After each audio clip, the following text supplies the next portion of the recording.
also having a direct impact on several families that are from the East County as well. They were visiting Afghanistan as U.S. Troops began their final withdrawal. 7 local families were caught in that chaos at Kabul airport, but are now out safely. Yet there's one family still stuck there in Afghanistan.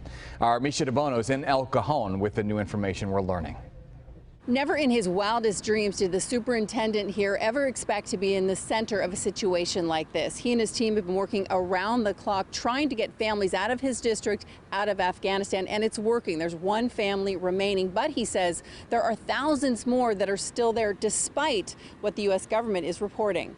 20,000 invisible Americans whose visas and passports were destroyed by the U.S. Embassy that are still there. Dr. David Miyashiro is the superintendent of Cajon Valley Union School District in El Cajon. Several families in his district were caught in the chaos trying to exit Afghanistan by way of the Kabul airport before the U.S. withdrawal. One of our 8th graders, he said it was chaos, and you could see it in his eyes that anxiety and fear. In the last week, he and a team of people working with Congressman Darrell Issa have managed to get out 4 families, which include 7 adults and 14 children. 2 more families are en route to San Diego right now, and still 2 more. One family is out of Afghanistan at a nearby country, I'm not going to disclose where, en route back to the U.S. soon. One family remains. We're hopeful because we know where they are. We have intel based on our family community engagement officers, so we know where they are, we know how to get to them.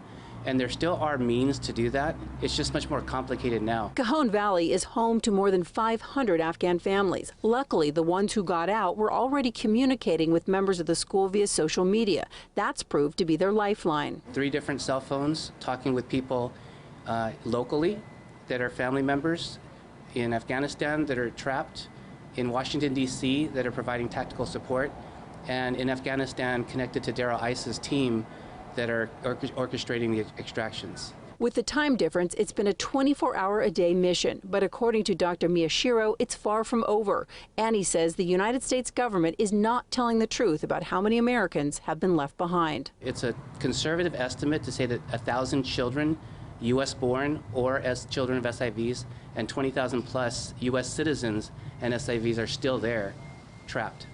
So again, there is one family that remains in Afghanistan. We are told they are in hiding. We did not get any more details about what that extraction will entail. As for the other families, they're asking for privacy right now while they get back to some sort of normalcy, but they will eventually share their stories.